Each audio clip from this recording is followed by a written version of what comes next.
Hai teman-teman, masih melanjutkan cerita tentang Kamen Rider Saraku.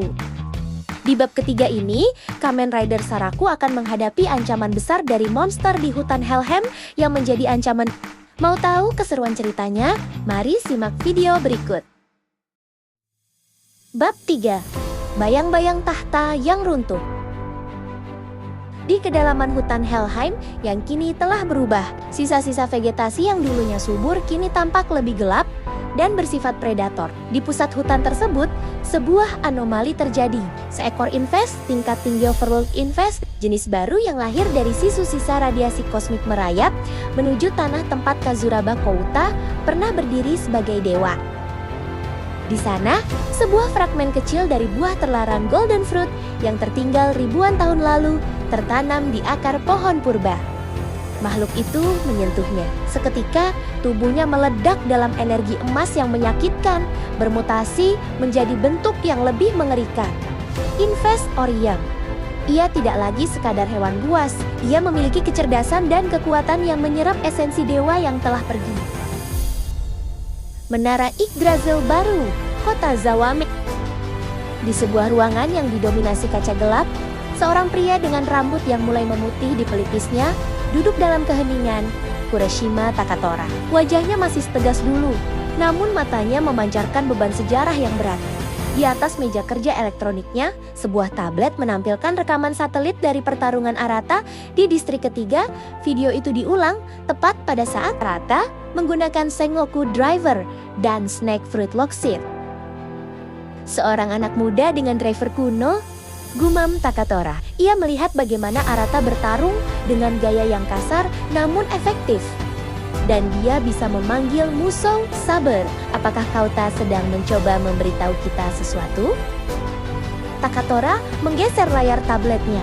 Data biometrik Arata muncul. Arata, putra dari mantan peneliti yang ia kenal dulu. Takatora tahu bahwa Infest Orium yang baru bangkit di Helheim tidak akan bisa dihentikan oleh pasukan keamanan biasa. Zawame membutuhkan satria baru, tapi bukan sebagai alat, melainkan sebagai pelindung. Ucap Takatora pelan. Ia menekan sebuah tombol di intercomnya. Kirim unit penjemput, bawa dia ke sini dengan hormat. Bengkel Arata, jam 11 malam. Arata baru saja selesai membersihkan sisa oli di tangannya ketika suara deru mesin mobil mewah terdengar berhenti di depan bengkelnya yang kumuh. 3 mobil sedan hitam mengkilap dengan logo Yggdrasil Corporation yang telah diperbarui memblokade jalan. Pintu mobil terbuka. Beberapa pria berjas hitam dengan kacamata taktis turun, dipimpin oleh seorang wanita muda yang membawa koper perak Arata-san. Ucap wanita itu dengan nada formal. Kami dari divisi pengembangan khusus Yggdrasil. Arata menyipitkan mata. Tangannya secara insting meraba saku jaketnya tempat Snake Fruit Lockseed berada. Aku tidak menerima tamu setelah jam 10. Terutama tamu yang memakai jas mahal dari perusahaan yang menghancurkan hidup ayahku. Wanita itu tidak mundur.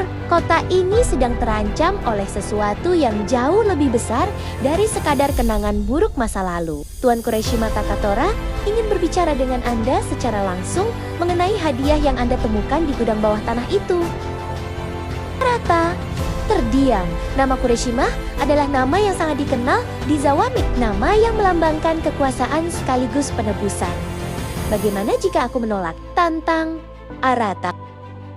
Maka Anda akan menghadapi Infest berikutnya sendirian. Dan percayalah, yang baru saja Anda lawan hanyalah semut dibandingkan dengan apa yang sedang merangkak keluar dari Helheim sekarang. Jawab wanita itu sambil membuka koper perak, memperlihatkan deretan energi laksit yang memancarkan cahaya redup.